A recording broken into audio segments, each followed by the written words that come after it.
Hello, everyone, and welcome to another episode of BS Drunk Movie Reviews. This is a weekly podcast, and we do upload the video version to our YouTube channel, so you can check that out. My name is Vetta, and as always, I am joined by my brother, Matt. Hey, you guys. And this month's theme is Halloween horror spooky season. And on this episode, we will be talking about Pray for the Devil. Now, before I ask any questions about this movie, what are you drinking, sir? Well, I am drinking my standby, but also the blood of Jesus wine.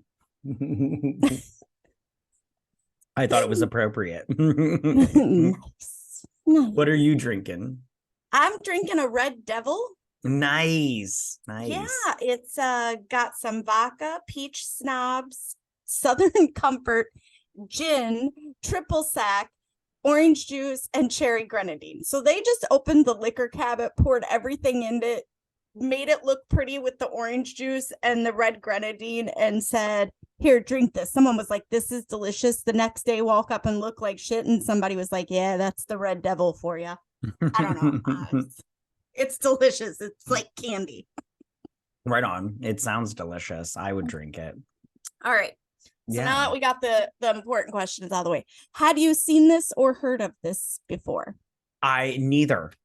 So this was new for me watching this movie. Well, that doesn't surprise me because you're not a big horror or genre fan. Well, I like horror. I just don't like I don't like you're a little bitch that gets scared. I just don't like blood, like I feel like movies that do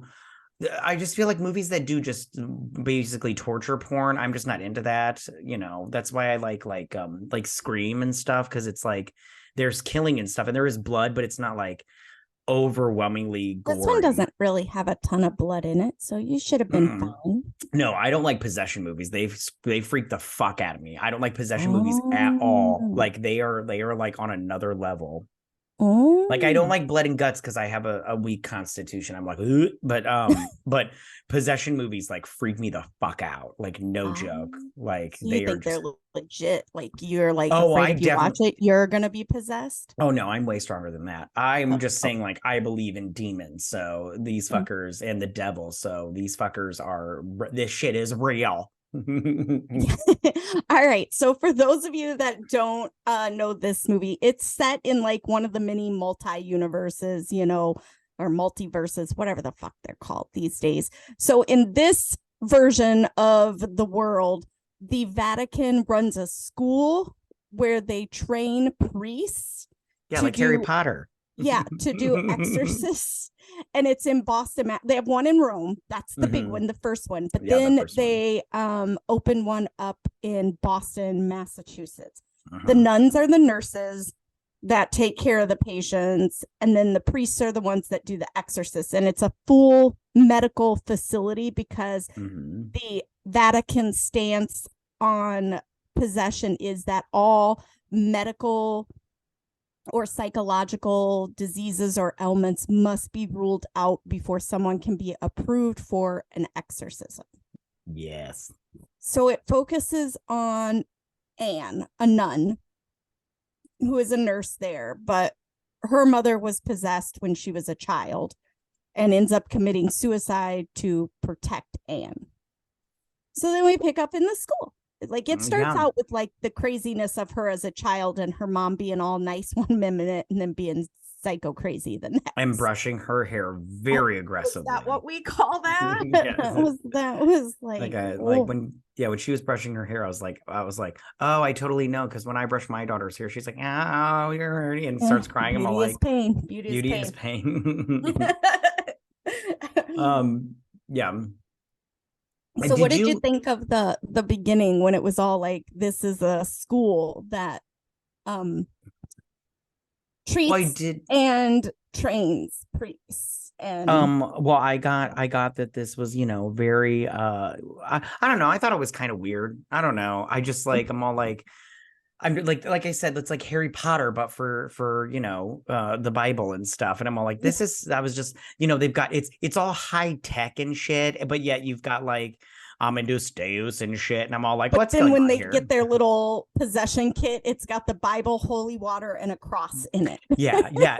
And I mean, like, and those the priest, he's all like when they go into that room with that little girl and she's there's something going on, because anytime you see a female with long hair and she's got her back to her and her hair's covering her face, you're like, oh, that bitch is possessed. But he's like, I'm gonna need 2 volunteers. And the nun raises her hand like right off the bat, and then everybody else pussies away. And I'm all like, yo, volunteer fuckers, like you're here to do this. You volunteered to be trained to do this. Yeah. So there's a little girl patient that her mom believes she's possessed, but the psychiatrist of the facility believes that she's not. But anyways, she is possessed. Because for some reason the prey for the devil is actually the nun Anne. Yes. Because everyone who's possessed they don't refer to it as a demon, they refer to it as the voice. Yeah, the voice, which I loved that. So my whole thing with them, every single patient calls it the voice. And I'm like, I'm like, well, no wonder the main doctor they show us is a psychiatrist, because she thinks everybody's schizophrenic. She doesn't really think they're possessed. She's like, oh, they've got voices. Which made me go, why are you working here if you don't believe in all of this? She does say she's seen plenty of things she can't explain. Right on. And I did like how she went into the room with what was the little girl's name? Natalie? Was it Natalie? And she's all like, she's not as scary as she looks. And she's like, she can hear you. And I was like, oh, you got caught, bitch. You got caught. I did think that was funny. Yeah. I also was like, the nurses or the nuns are the nurses, but the nuns are not medically trained. So how does that work? They're loosely nurses, you know what I'm saying? It's like they're like it's an homage, I love how she's like feeding the old man and she's like, oh, you like the applesauce? I'm like, is this the first time this old fucker's ever had applesauce? Right. What have you been feeding him? Yeah, which I was like, and I go, was he not eating before? Because she's all like, let's see if you like the applesauce and everything. And I was like, then how is he still alive? Get some pumps in him and stuff. But apparently that's part of being possessed, because remember, Natalie's not eating either until she whips out the candy, and then all of a sudden Natalie's like, oh shit, I can eat. Yeah, and then which is a total kid thing. Yeah, and she looked up she Googled what a nougat is, and I'm like, oh, after she magically got out of her room, which I just want to say, when she's like, how did you get out of your room? And then she's like, a nougat is, and I'd be like, all right, listen here, you freak. You are definitely possessed, because nobody gets out of their safety lock room and then tells me the definition of a nougat is by word for word in the dictionary. I was like, you are possessed. You don't have access to anything to tell you that, because you're in a sealed room. Yeah, but so I did find that, and this movie progresses real fast. We go from the first day Natalie's admitted to the old guy attacks Anne because his demon comes out and he attacks Anne. So the archbishop of the school. Can I talk about that man attacking her real quick? He got very gross, like real quick. He was like, let us in. And I was like, you put your tongue away, nasty. I was like, because that's something the demon says through the whole thing. Let us in. Yeah. And then he starts like dancing with her and stuff. And I'm all like, and I loved when she pushes him off of him, and he's like, what'd I do? And I'm all like, you forced yourself upon her, freak. Oh, dude, if you were in our universe, you'd be going to jail. That's assault, dude. So I love how everyone who's possessed by this demon hums the same song, including her mom, this voice. They all are like, let me in. And I'm like, okay, how can this devil demon thing, whatever, is pretty strong. It's possessing multiple humans at a time. So it progresses really fast. So once the old man attacks Anne, the archdiocese allows the main training school teacher, priest guy, to train her to protect herself, not to do exorcisms, just to protect herself. And on the very first minimum. Day, at the bare minimum. Yeah. And of course, on the very first day of her class, they're going down to the, I don't know, possession rooms. The asylum. Know what they call the them. demon asylum. Right. They're going to the basement. Yeah, the basement. And to the cells, I guess. I don't know. And where they perform the actual exorcism. And of course, who is sitting on the floor with her hair all crazy, looking like the Ring girl, just updated and in color, Natalie. Yeah. And then they're all like, I love how they approach her, and when she turns around, her face all crinkles and stuff. And I was like, oh, you got some bad work done. Your shit is not staying in place, honey. Oh, my favorite was when she puts her hands over and the holes pour and maggots are coming out of them. I'm like, yeah, I'm gonna go with she's possessed, guys. That's not normal. Yeah, when she was like, we can't hear you and shit. And I was like, I don't. Yeah, and then I did also like when she like, when she climbed up on the back of the wall, I'd have been like, and I'm out of you guys. This bitch is. I'd have been like, and you want to take point on this because I'm done. Yeah, and then I like how so here's another question for you that I have. When the priest guy goes in there, the black guy, the head priest guy, the teacher guy, and Natalie, demon possessed Natalie, she then like slumps underneath the bed, right? And I'm all like, why does that bed, you guys, have curtains on the bottom of it and everything? Why doesn't this look like a fucking mental ward where you can see underneath the bed? Because I'm all like, when she slip and slides underneath the bed and then she comes up on the covers, I'm all like, yo, don't go near the bed, you guys. Everybody knows this shit's a trick, but you guys have let this happen. You set yourselves up for failure and death. Because then she pulls them under. They also had toys in there and crayons and stuff. And I get she's a kid, but she's not a kid right now. She's possessed. She should just be sitting on the bed doing nothing. Maybe give her a Bible. Maybe she could read the Bible. Right on. And then I love how Samara Weaving comes in. She's like, Natalie, this isn't you. You're normal and shit. And then Natalie like starts sucking in her own hair and everything. That was a creepy scene. I will say that. And my favorite was the priests are like trying to pull the hair out of her mouth. Which, can I tell you a story? I don't know if I've told you this story before, but I'm going to tell it anyways. Okay. So during the pandemic, when we had the lockdowns and everything, I had to learn how to cook real fucking quick, which I'm not very good at it, but whatever. And my daughter, who at the time, I believe she was 5 or 6, anyways, she wanted to help make mac and cheese. So we made mac and cheese together and everything. And so she helped make the mac and cheese and, put it in the bowl and everything and serve it and stuff. And everybody's eating mac and cheese. And then all of a sudden my daughter, she stops and she grabs out of her mouth and she starts pulling out this hair. She's all like off the ring. She's all like with her, and her eye was like doing the twitchy thing. And I'm like, I'm all like, and I don't want any more mac and cheese. I'm now done with this meal and everything. And it was totally her hair because I don't have long black hair and neither does my son, but my daughter does. And I'm just like, that was your fault. That was your fault. There wouldn't have been no long hairs if I had just made it by myself. So but can I tell you this? That will never change her whole life because she has our side of the family's hair and we just have so much of it and it sheds like we're a fucking, Saint Bernard. Collie. Yeah, right. So it'll never change. Even if when I cook, I throw my hair up in a ponytail specifically for that reason and ponytail it and bun it to keep it. And every now and then I'll be like, oh shit. And I'll be looking around going, is anyone around? Right. Yeah. Yeah. The kids still be back. So when that happened, that anytime that has to deal with hair in the mouth, that reminds me of that. But I did like how the hand came out of the mouth when they pulled all the hair out. That was pretty. I was like, oh, that's inventive. Yeah. And then I also, you go ahead. You're leading this one. No. So after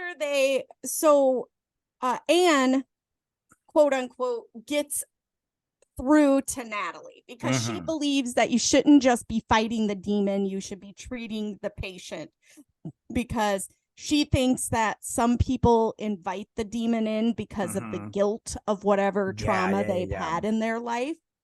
And I go, is it really the guilt or is it just the fact that when you have an extreme trauma, because every single person that tells their like quote unquote story, or someone tells their story, it's a fucking traumatic story. You know, I don't know what Natalie's trauma is. I mean, we do find out she was adopted, and we find out who her mother is. Spoiler alert, it's Anne. But she really didn't have any trauma like all the other people that you hear. You could say Anne had trauma, but you know, Natalie didn't. So anyways, Anne goes on. So one of the priests in the school has a sister who is possessed, but because she had an abortion after she was raped, the church will not admit her to the hospital/school to be evaluated for an exorcism because she's had an abortion. Yeah, because she's evil. Yep. She's a terrible person, apparently. Would you mind if I just like real quick skip back to one thing before? Sure. One thing that happened before this was she had this like dream, the Samara Weaving. When she was cleaning up after class, which I'm like, just because she's a fucking woman, why the fuck is she having to clean everything up? This bullshit. Yeah, and she has a dream of her mom on this like bed. Is it a dream or a hallucination? Yeah, no, because remember she wakes up after that. She wakes up that's right, in that's bed and she dreams of her mom, and that part creeped me out. I also want to say one more thing. There's when she figures out about the guilt thing, that you let the demon in after you have guilt.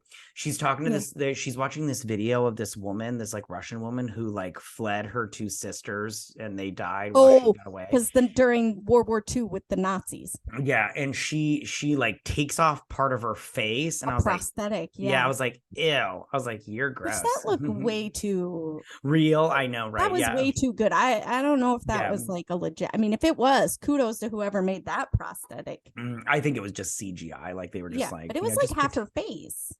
Yeah. I don't know if it was half, but it was a good chunk to make her like very attractive. It was the half that counted. It was like, for sure. Yeah, like she was missing a tooth and everything. Like it was gross. Yeah. So back to the exorcism of the sister. Yeah. So this priest is like, I think you're right. Will you come with me and treat my sister? So he goes to his mom's house. They do an exorcism on his sister, where she tells his sister, you know, it's not your fault. It's not your fault. You're okay. Blah, blah, blah. And they think that she's performed this miracle, non-traditional exorcism. And of course, the next day, the sister commits suicide and dies. And the mom reports to the church everything that's occurred because, of course, she can't have, I'm assuming the reason the mom reports it is because she wants her to have a traditional Catholic service or whatever. For sure. So the archdiocese pulls them into a room, and he pretty much says to Anne, you stupid bitch, you think you're smarter than a church that's been standing for hundreds of millennia? What the fuck? And they send her back to her convent. Like they kind of said, well, they don't send her. They're on the verge of sending her, and she voluntarily goes. So it's like they're about to fire her, but she says, I'll just resign. Yeah, and when she gets back there, one thing that really was gross to me when she's in the mirror and she's like looking into her eye, and she pulls out that hair from her eye, and I was like, what is up with this thing in hair? What's going on here? And then she pulls that out of her eye, but then there's like a shadowy figure behind her when she does it. I was like, oh, this fucker followed her back to this convent. And I was like, he is all in on Jane, whatever her name is, Anne. Weaving. Yeah. Oh Anne, yeah, he wants Anne.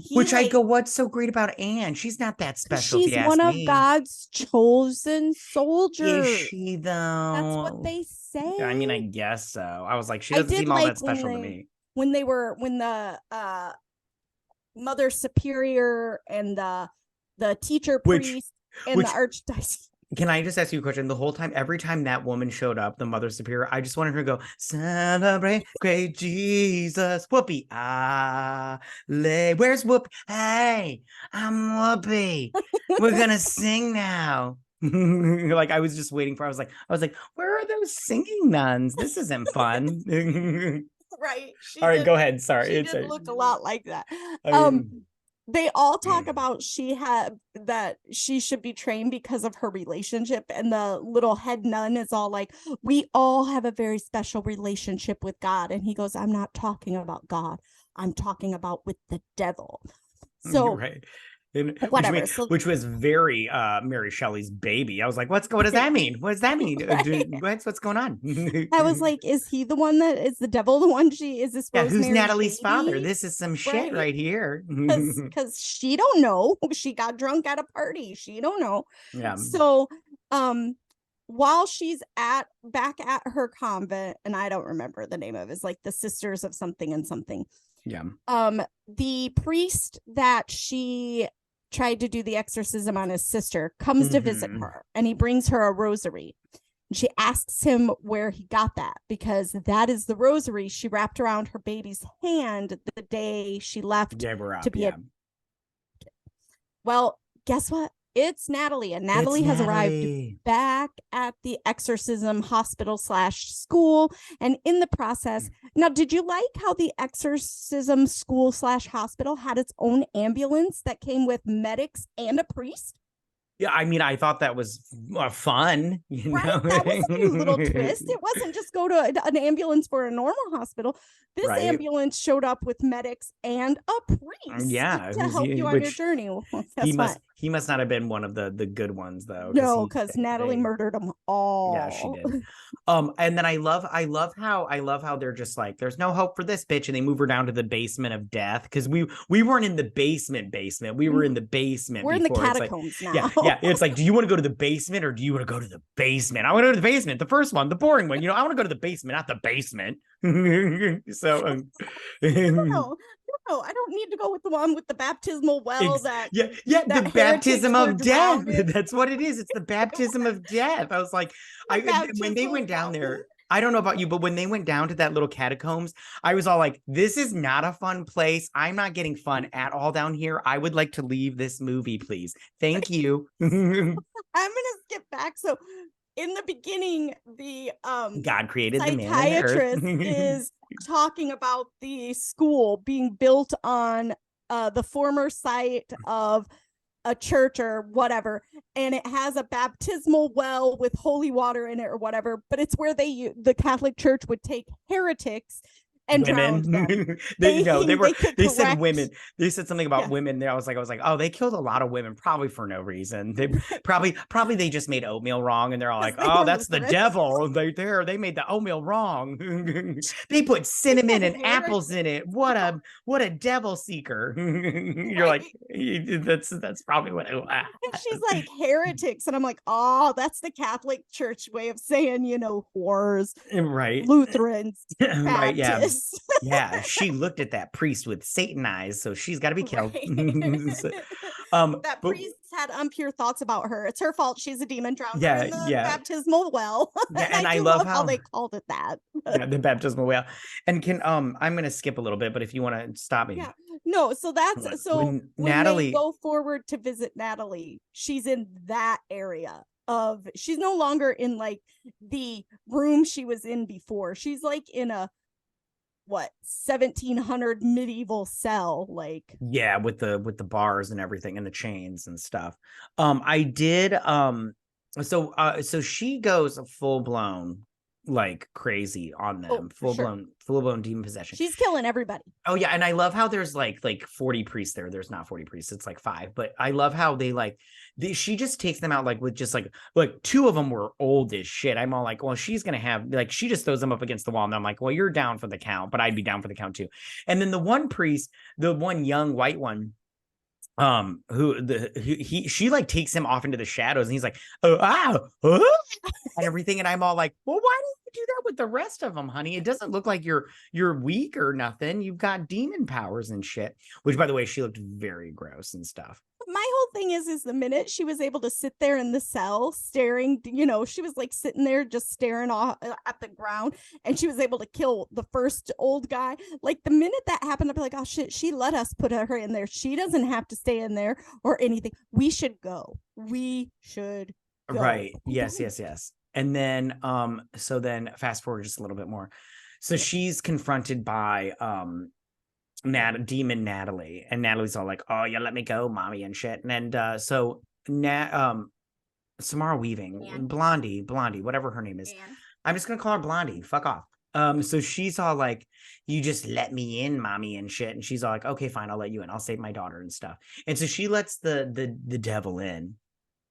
And I think that's another movie.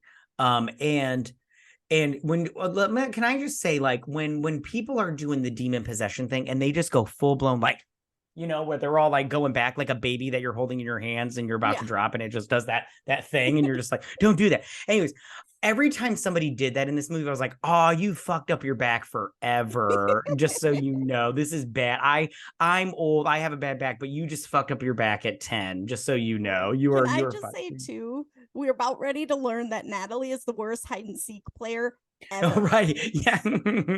Exactly. She's like run and everything. I love how Blondie was all like, when she's getting possessed, she's like to that priest guy, she's like, run. I'm like, and then he ran, but he stopped at that gate and then he just didn't keep going. I would have kept running. Like I was just I'm like, let's try to find an opening. And he did not do that. But then he's like you said, hide. And she ran like 10 feet behind the little well of death. And I'm all like, wide out in the open. She would have been better off jumping into the well. That's what I thought. Get into that holy water, bitch. Right? The demon stay really close to the edge with just like your nose above the water so you can breathe. Exactly. And then when the lady comes, take a deep breath. I would under. I would have gotten in the middle of it. I was just like, you want me, bitch? Come out in this water. This water looks tasty, doesn't it, bitch?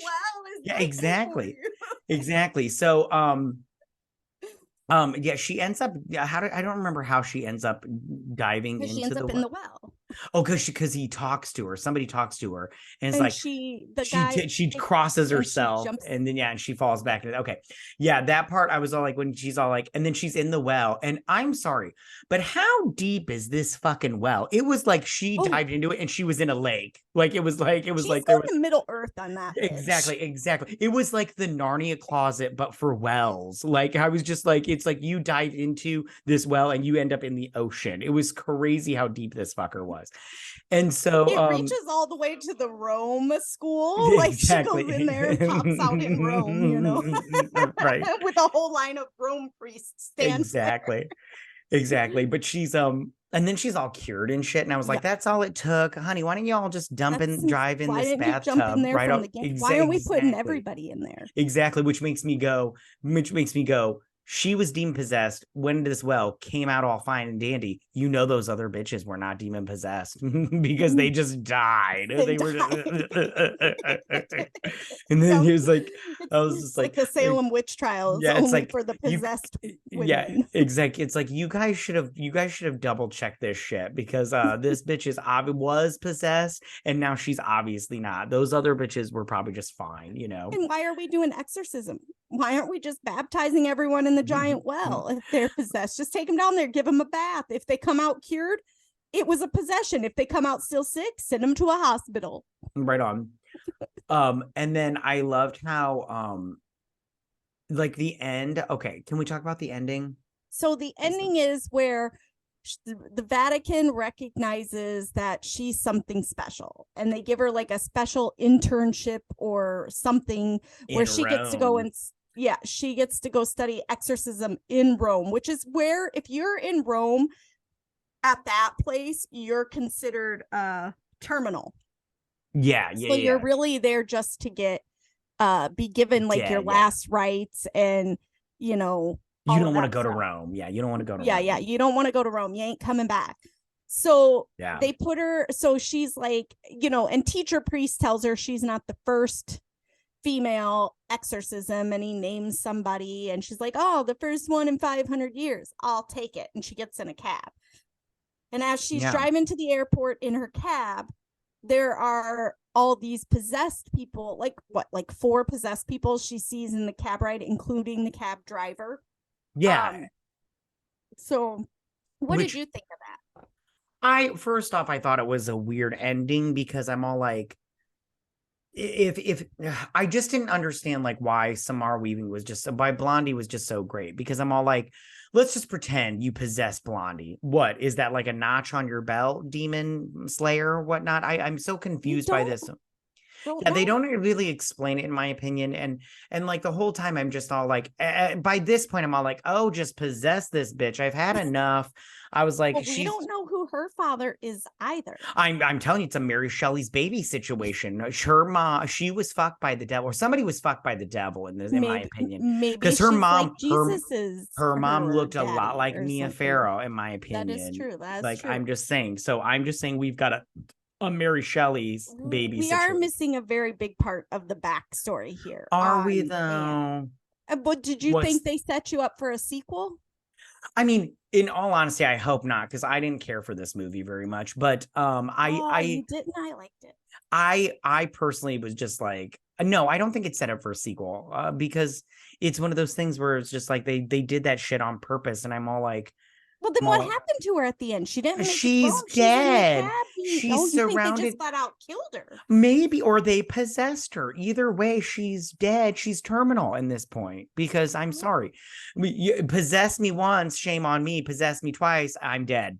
So I'm sorry. Like you only get so many possessions. Realize that's how that nurse. You only get that is the new rule now. You only get so many possessions, and then you just can't come back from that. I'm sorry. It's Also, you're not a believer. Once you've been possessed, that door's open. They can all just come walking in. I mean, yeah, no, they can come walking in. They're just it's happy fun time for her. You know what I'm saying? It's it's like she had cancer cured, and now she's gonna have cancer again, except this time she's probably a goner. Sorry to hear that. Oh, we have different opinions. Granted, I could not find anything on the internet that said they were gonna ever make a sequel, but I think they opened it up for a sequel there. So I want to know how she pulls out some exorcist ass kicking there in the yellow cab, and I don't unless she pulls out some warrior nun shit. I don't think it's happening at all. That's a good show. I like that show. I don't think that shit's happening. So so you don't think people should watch this? I thought this movie was stupid. It was dumb as shit. But I like possession movies. That's where you and I don't like. I thought this movie, like when I say possession movies freak me the fuck out, this movie did not freak me the fuck out, because this movie was very I found it almost comical at some point. She wasn't vomiting pea soup. No, for sure. Yeah, I was just like the only parts that I was just like, I didn't even get scared. And normally with these movies, I'm all like freaking the fuck out. Like I'm all like, bitch, run away and stuff. This one, I was just like, oh, take this bitch out so I don't have to watch this anymore. This movie sucked. Now you've got me set up for a future theme. I'm gonna pick exorcism. We can do it. I'll watch them. I just when I watch them, I'm all like, oh, this shit's crazy. I was like, I don't like it. But there are some really good ones out there. There are some good ones. But I do have to say, as far as exorcism movies go, the only time that it really did some real exorcism stuff was when Natalie, when they were first down there with the class and she'd been moved and everything, because that was when the skin on her hands opened up and maggots started falling out, the hair in her mouth, she was climbing up the walls. That was really and the at the beginning, because the old guy too, there really wasn't a ton of super possession, because even when Anne is possessed, she doesn't really do anything. Her face looks almost like she's gotten the zombie virus and she's about to turn into a zombie. It doesn't really look like she's possessed. But I still like this movie because of the fact that it gave you a whole different viewpoint on in a different world, if the Catholic Church still had the reign that it had a long time ago. Nowadays, all people would be like, oh, the exorcism school, is that where we train pedophiles? You know what I mean? Or where we send all the pedophiles once they've been accused. Oh, you're going to exorcism school. We need to exorcise this demon out of you by fucking you. So, all right. So do you have anything else you'd like to say, share, talk about? I say don't let this movie in. Don't let it in. I say give it a go. Give it a watch and make your own choice. I didn't think it was horrible. I didn't think it was fantastic, but I definitely think it was worth a gander. Okay, if you say so, by all means, have at it. You got to remember, he's coming from a bias. Apparently, he's a little bit of a timid guy. He gets scaredies. Well, of course, I'm a human being, fucker. Apparently, I'm not. So. You're not. You're the devil. Thank you. Thank you very much. Guys, thank you so much for listening to us. Follow us on Twitter at BS Drunk Pod to stay updated learn all of our fun facts about movies that we post. If you listen to us on Apple Podcasts or Spotify, listen very carefully. I'm going to give you serious instructions right now. Go on those platforms. Give us 5-star reviews. Write a nice little review that says they're amazing. Watch this. We would really appreciate it. We really would. It would be great. We will also be posting this video to our YouTube channel so you can see our beautiful faces, what our fun drinks look like, you know, what our messy houses look like. Mine right now because I'm crafting. So, and please check us out on our YouTube channel at YouTube BS Drunk Movie Reviews. Hit that subscribe and like button. Also, we have started a Patreon. So if you like what we do and you want to support us financially, because this isn't free for us, we have many different levels from a small enough level that it's like going to the bar and buying us a shot all the way up to it's taking us out to dinner. Yes. So if you're interested in that, which I just want to say, if you take me out to dinner and buy me a drink, you are getting some. you know what I like. So if you are interested in that, check out the link in the description below. On our Patreons, we review franchises. We have done the Bring It On series, which can I just say, I've said this before and I'll say it again. I did not know about the Cheer Goddess. My life is better for having her in it. And I did not know there was a horror cheer movie. Oh my gosh. Yeah, it was fun. We've done Jurassic Park. So fun. Who doesn't love dinosaurs? We did Sex in the City. It's off the fashion. Oh, amazing. And we're working on Scream right now. We're going to finish that up soon. And then we'll move on to the next one. If you have any suggestions or requests and you're a Patreon, shoot those over to us. Shoot them over, yeah. And most of all, guys, please don't forget to drink, recap, review, and repeat. Bye, everybody. Bye.